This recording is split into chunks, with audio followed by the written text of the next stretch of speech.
Assalamualaikum warahmatullahi wabarakatuh. Apa kabar teman-teman semuanya? Semoga teman-teman semuanya yang sedang menonton video ini, saya doakan semoga dalam keadaan sehat semuanya. Amin. Sebelumnya perkenalkan teman-teman, saya adalah salah satu peserta PPG di 2024. Saya ikut di tahap 3 ya. Dan di video kali ini, di kesempatan ini saya akan mencoba berbagi beberapa soal, kumpulan soal. Soal ini asli dari teman saya yang sudah mengikuti ujian kemarin di piloting 1 ya. Dan di sini sudah saya kemas, saya jadikan teks. Dan hari ini saya akan mengajak teman-teman semuanya belajar bersama-sama ya, mengerjakan soal tersebut. Baiklah, langsung saja teman-teman, kita coba kerjakan. Nomor 1.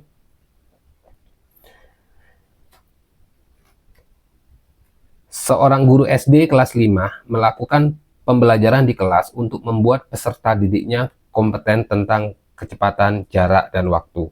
Untuk mencapai harapan tersebut, guru melakukan pengelolaan kelas yang berpusat pada peserta didik.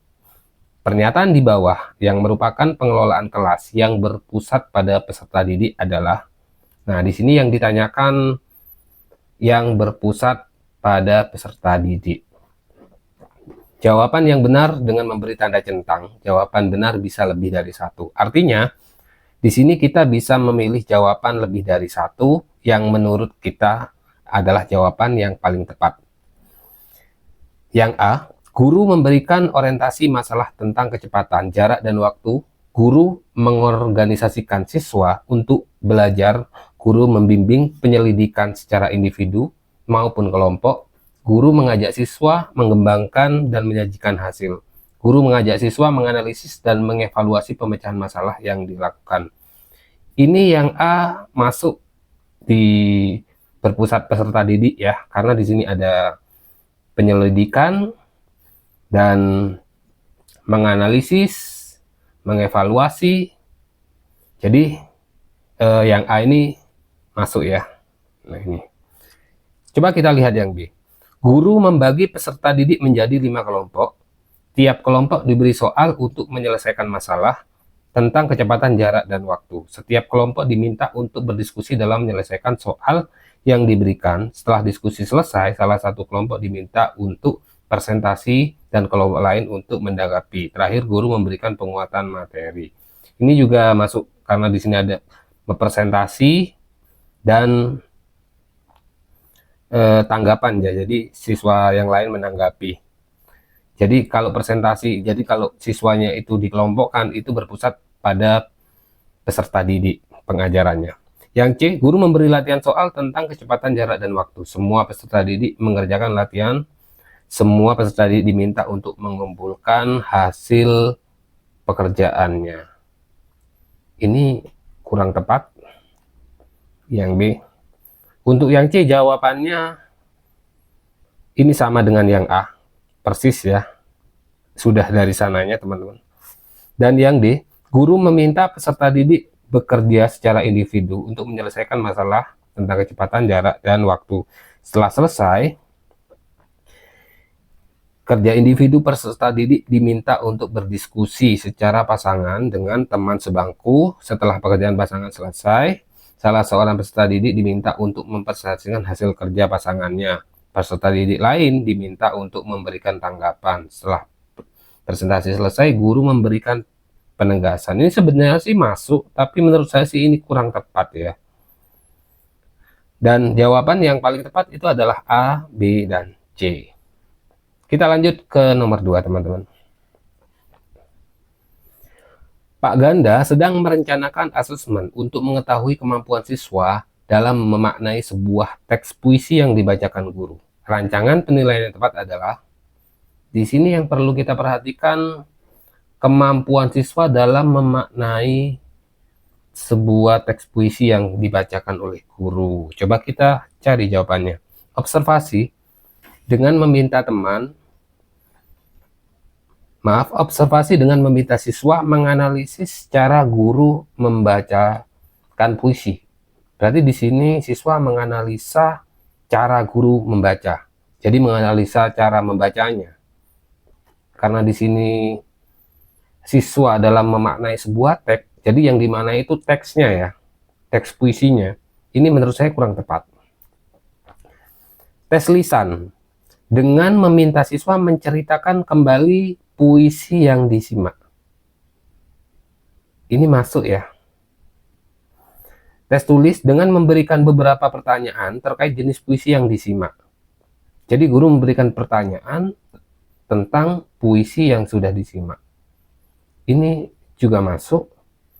Tes kinerja, yang meminta siswa untuk menuliskan kembali teks puisi. Ini hanya menulis ya. Sebenarnya ini soalnya itu mirip apa ya, maaf, jawabannya seakan-akan kelihatan betul semuanya, tapi kita di sini dicari yang paling tepat. Kita mencari jawaban mana yang paling tepat. Yang proyek dengan mengumpulkan data informasi penting tentang teks puisi yang disimak. Ini hanya mengumpulkan informasi, ini tidak masuk ya. Ini jawaban nomor 2 itu yang paling tepat adalah tes lisan. Ini teman-teman. Nah, kenapa tes lisan? Karena kalau siswa mampu menceritakan puisi yang dibacakan, maksudnya menceritakan kembali, berarti dia bisa memahami dengan sempurna. Tujuannya menceritakan kembali supaya siswa itu, supaya guru bisa mengetahui seberapa paham siswa tentang puisi yang dibacakan oleh guru.